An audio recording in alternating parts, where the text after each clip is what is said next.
बिस्मिल्लाहिर्रहमानिर्रहीम। अस्सलाम वालेकुम नादरीन, आप यूट्यूब चैनल देख रहे हैं, मैं इमरान खान हूँ। नादरीन, अमरीकी सदर डोनाल्ड ट्रंप पहुँच गए हैं चाइना। ये बहुत इंपॉर्टेंट दौरा है और जिस माहौल में जिस मौके पर ये दौरा हो रहा है, ये मौका भी बड़ा अहम है, ये दिन भी बड़े इंपॉर्टेंट हैं। खित्ते में एक जंग लगी हुई है। डोनाल्ड ट्रंप इससे पहले 2017 में चाइना गए थे। अमरीकी सदर बहुत कम ही चाइना जाते हैं, लेकिन डोनाल्ड ट्रंप ने 2017 में एक दौरा किया था। जब वो पहले अमरीकी सदर बने थे तो सदर बनने के बाद उन्होंने अमेरिका से एक दौरा किया चाइना का, और अब उन्होंने इस मरतबा फिर सदर बनने के बाद जब एक साल उनका मुकम्मल हो गया तो दूसरे साल में उन्होंने फिर से चाइना का दौरा किया है। अब डोनाल्ड ट्रंप चाइना पहुंचे हैं तो 4-5 चीज़ें बड़ी इंपॉर्टेंट हैं जो वहाँ पे अंडर डिस्कशन आएंगी।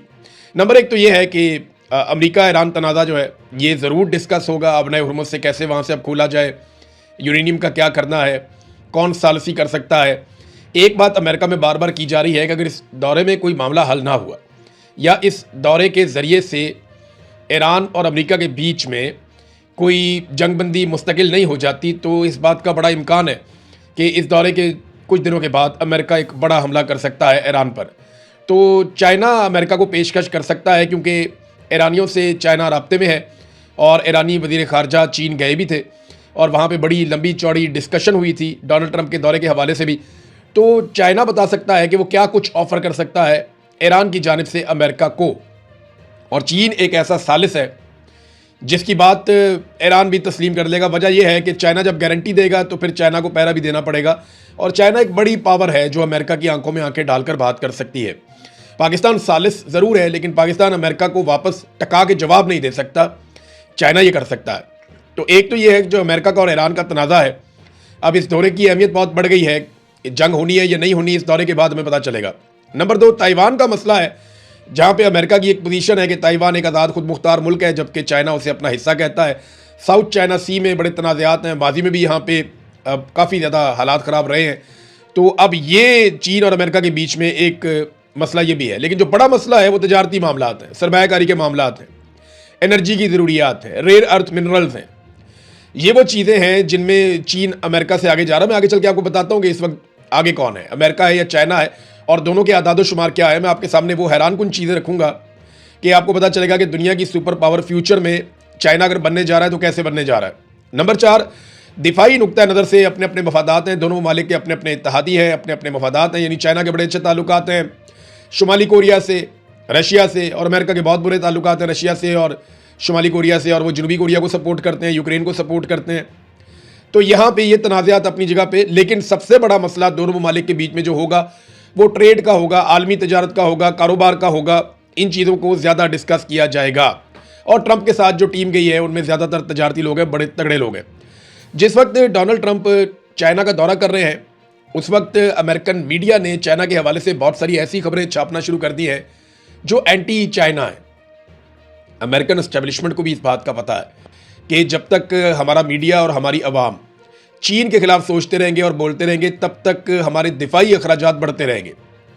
और दिफाई अखराजात बढ़ने का मतलब यह है कि जो मिलिट्री एस्टेब्लिशमेंट है अमेरिका की, उनके पास बहुत सारा पैसा रहेगा। तो हर जगह पे दुनिया में जहाँ पे भी फौज होती है वो अपनी रेलिवेंसी को कायम रखने के लिए बदमनी या खौफ का एक निज़ाम जो है वो उसे कायम रखने की कोशिश करती है, ताकि लोग अपना पैसा बजट के ज़रिए से दिफाई अखराजात पे खर्च करते रहें। ब्लूमबर्ग की रिपोर्ट में ये बताया गया कि हैरानकुन हद तक चीन अपने मिसाइलों की पैदावार को बढ़ा चुका है और वो इसे खतरे के तौर पे देख रहे हैं। वो कह रहे हैं जी बहुत तेज़ी से इजाफा हुआ है और कई चीनी कंपनियों का सुराग लगाया गया है, और कोई 81 कंपनियों की फहरिस्त भी बताई गई है जो साजो सामान मुहैया करती हैं दिफाई, और इनकी आमदन के अंदर काफ़ी इजाफा हुआ है। बहुत तेज़ी से चीन जो है वो बैलिस्टिक मिसाइल्स बना रहा है, और ये भी बताया गया कि चीन के पास अब इस वक्त जो है वो 3150 से ज़ायद बैलिस्टिक मिसाइल मौजूद हैं। अब ये तो अंदाज़ा और तखमीना अमेरिका और अमेरिका की एजेंसियों का है। और चाइना ने 2015 से लेकर अब तक पिछले 10 साल में अपने बैलिस्टिक मिसाइलों का जो ज़ख़ीरा है उसमें 147% से ज़्यादा का इजाफा कर दिया है। तो अब चीनी असले के ऊपर बातचीत हो रही है उस वक्त जिस वक्त अमरीकी सदर चीन में मौजूद हैं। उसके अलावा चीन की जो IT कंपनियां हैं उनके कारनामे भी बड़े ज़ेर ज़बर के साथ अमरीकी मीडिया में छापे जा रहे हैं कि किस तरह जब ईरान के ऊपर अमेरिका ने अटैक किया तो चाइनीज़ कंपनियों ने अमेरिका के जदीद तरीन तैयारों का ना सिर्फ सुराग लगाया बल्कि उनको ट्रैक किया, उनकी कम्युनिकेशन को सुना, और ये इल्ज़ाम लगाने के बाद उन कंपनियों पर पाबंदी भी अमेरिका की जानिब से लगाई गई। अब वो पाबंदियां इसको बड़ा फखर समझती हैं, वो कहती हैं देखें जी हमारी कैपेबिलिटी, हमारी कैपेसिटी है। अमेरिका जैसे मुल्क के जदीद तरीन तैयारों को ना सिर्फ डिटेक्ट किया बल्कि उनको ट्रैक किया, उनकी कम्युनिकेशन को सुना, उनके सिस्टम के अंदर हम घुस गए, तो ये तो हमारी कैपेसिटी है, हमारी कैपेबिलिटी है, और ये तो एतराफ़ है हमारी सलाहियतों का जो अमेरिका हमारे ऊपर पाबंदियाँ लगवा रहा है। तो अब ज़्यादा परवाह भी नहीं करती ये कंपनियाँ कि अमेरिका पाबंदी लगा रहा है या नहीं लगा रहा है, इस बात से इन्हें फ़र्क नहीं पड़ता। लेकिन इन्होंने ये दावा किया कि उन्होंने अमेरिकन B-2 बम्बर्स, जो बड़े खौफनाक तैयारे हैं, दुनिया के जदीद तरीन तैयारे हैं, वो कहते हैं जी हमने उनको भी पकड़ा और अपनी जो अमेरिका की एक स्टिल्थ टेक्नोलॉजी है उसको हमने चैलेंज किया। इन्हें रडार पर देखना नामुमकिन समझा जाता है। आर्टिफिशियल इंटेलिजेंस चीनी कंपनी का दावा है कि उन्होंने open source data, satellite imagery और आर्टिफिशियल इंटेलिजेंस का इस्तेमाल करते हुए इन तैयारों का रास्ता दोबारा तश्कील दिया। अब ये जनाब मीडिया के अंदर चीन के कारनामे छप रहे हैं, लेकिन आ जाए अब उस बात की तरफ जो मैं आपको बताना चाह रहा था कि अमेरिका और चाइना में इस वक्त आगे क्या है। देखिए दुनिया में लड़ाई तो इकोनॉमी की है ना, जिसकी बड़ी इकोनॉमी वो उतना बड़ा होगा। फौजी कुव्वत एक बहुत बड़ा एलिमेंट ज़रूर है, लेकिन इकोनॉमी सबसे बड़ा एलिमेंट है। फौजी कुव्वत को आप खुफिया भी रख सकते हैं, छुपा कर रख सकते हैं। अगर आप एक एटमी ताकत हैं तो आपको बहुत ज़्यादा ज़रूरत नहीं है कि आप बहुत बड़ी फ़ौज, बहुत सारे हथियार अपने पास रखें। आपके पास बैलिस्टिक मिसाइल्स होने चाहिए और दूर तक मार करने वाले मिसाइल्स होने चाहिए। बहरहाल अमेरिका में मुकाबला चीन इकोनॉमी में आ जाते हैं। 25 साल पहले चीन जो एक्सपोर्ट्स कर रहा था, आज से 25 साल पहले 2001 में, तो चाइनीज़ एक्सपोर्ट्स थी उस वक्त $256 अरब और अमेरिका कर रहा था $729 अरब, यानी लगभग 3 गुना आगे चल रहा था अमेरिका चीन से। और आज की तारीख में चीन $3,590 अरब की एक्सपोर्ट्स कर रहा है, यानी $3.59 ट्रिलियन, जबकि अमेरिका सिर्फ $1.9 ट्रिलियन की एक्सपोर्ट्स कर रहा है। तो चाइना लगभग दुगने के करीब पहुंच गया। दुगना तो नहीं पहुंचा, लेकिन कुछ अरसे में दुगना हो जाएगा। अमेरिका से डबल के करीब चीन पहुंच गया है और उसकी एक्सपोर्ट्स में इतनी तेज़ी से 25 साल में इजाफा हुआ है।